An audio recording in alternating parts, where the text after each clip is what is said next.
Egunon, Kristina. Gaur zuri tribu urbanoei buruz elkarrezketa bat egingo dizugu, eta zer tributakoa zarela esango zenuke?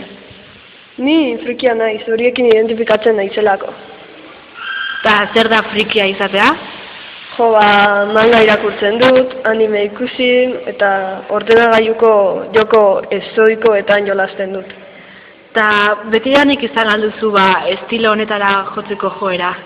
Bai, nik uste dut baiet. Betidanik gustatu izan zaizkit horrelako gauzak eta jende horrek egiten dituen gauzak egitea. Eta arazorik izan alduzu beste tributako jendikin, o? Ez, aparteko arazorik ez. Denok izaten ditugu beti gora berak, baina normaletan ez naiz arazotan sartzen. Eta jendeak geizki begiratzen dizula uste alduzu? Bai, jende asko dago nire jazteko eragatik edo gaizki edo behintzat ezberdin begiratzen didana. Eta gainera, epaitu egiten naute. Ez diat aukerarik ematen, baina niri berdin zait. Nik badakit nor nahi zen eta zer nahi dudan. Gainera, horiek, niri ezagutu gabe nigatik gaizki hitz egiten duten horiek, ez dut uste pena merezi dutenik. Eta zuk zer ideia defendatzen dituzu? Ideia asko, indarkeriaren aurka nago, ez gustatzen ez animalien aurkakoa, ez da genero indarkeria ere. Eta, orduan, berdintasuna defendatzen dut.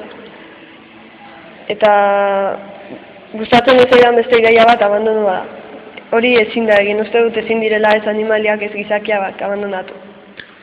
Eta, politikoekin lotuta, uste dut gizarte hipokrita baten bizi garela. Eta batetik politikoek nahiko luketen pentsara ez dugulako etiketatzen gaituzte. Eta honek zenbait musika talderen kantak zentsuratzea ekarri du, egia besterik esaten ez duten arren.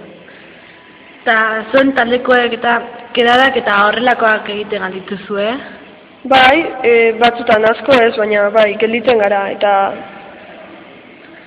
Eta zer egiten duzu, kontzertiotara jota gustatzen zaigu normalean.